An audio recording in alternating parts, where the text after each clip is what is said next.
நம்ம விஜய் அவர்களுக்கு கொடுத்த கேட்டகரி ஒய் கேட்டகரி. இந்த கேட்டகரியில மொத்தம் 8 பேர் இருப்பாங்க. அதுல பாத்தீங்கன்னா 2 பேர் ஸ்பெஷல் கமாண்டரா இருப்பாங்க. மீதி 6 பேர் லோக்கல் போலீஸா இருப்பாங்க. இந்த 2 பேர் இருப்பாங்கன்னு சொன்னீங்களா, இவங்க 12 மணி நேரம் ஷிஃப்ட் மாத்தி மாத்தி பாத்துக்குவாங்க. இவங்க கூடயே தான் டிராவல் பண்ணுவாங்க. மீதி 6 பேர் லோக்கல் போலீஸா தான் இருப்பாங்க. இவங்களுக்கு 24/7 இவருக்கு பாதுகாப்புக்கு தான் இருப்பாங்க. இது அந்த ஒய் கேட்டகரி. விஜய் அவர்கள் கட்சி மீட்டிங்கு போனாலும் சரி, இல்ல மக்களை சந்திக்க போனாலும் சரி, இல்ல அவர் வீட்லயே இருந்தாலும் சரி, இந்த 8 பேர் அவருக்கு பாதுகாப்பா இருப்பாங்க.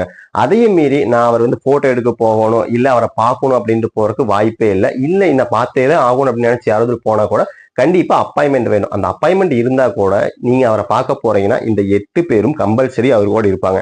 அப்படிங்கிற பட்சத்துல அவரை பார்க்கறது வாய்ப்பில்லை ராஜா, வாய்ப்பில்லை. அது மட்டும் இல்லாம விஜய் அவருடைய பாதுகாப்பு கருதி வெப்பன்ஸ் வச்சிருப்பாங்க. வெப்பன்ஸ் அப்படின்னா நீங்க நினைக்கிற வெப்பன்ஸ் கிடையாது, நான் சொல்றது கன், துப்பாக்கி, அந்த வெப்பன்ஸ் வச்சிருப்பாங்க.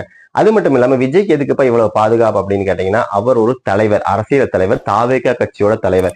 அப்படிங்கிற பட்சத்துல இவருக்கு பாதுகாப்பு அப்படிங்கிறது கம்பல்சரி வேணும். ஏன்னா எந்த நேரத்துல என்ன வேணா நடக்கலாம், எங்கிருந்து வேணா ஒரு அச்சுறுத்தல் வரலாம். அப்படிங்கிற பட்சத்துல இவருக்கு இவ்வளவு ஒரு செக்யூரிட்டி கார்ட்ஸ் எல்லாம் கொடுத்திருக்காங்க. சரிப்பா, விஜய்க்கு அப்படி என்னப்பா அச்சுறுத்தல் இருக்க போகுது, எதுக்குப்பா இந்த ஒய் லெவல் கேட்டகரி எல்லாம் அப்படின்னு கேட்டீங்கன்னா, நாளைக்கு விஜய் அவர்கள் பொது மேடைகள்ல பேச போறார் அப்படின்னா, அந்த பொது மேடையில இவருக்கு யாராவது ஒருத்தர் தாக்குதல் நடத்திட்டாங்கன்னா அது சட்ட ஒழுங்கை சுட்டி காட்டும் அப்படின்னு தான் அரசியல் கட்சி தலைவர்களுக்கு இந்த பாதுகாப்பு கொடுக்குறாங்க. அதனாலதான் இவருக்கு இந்த ஒய் லெவல் கேட்டகரியும் கொடுத்திருக்காங்க.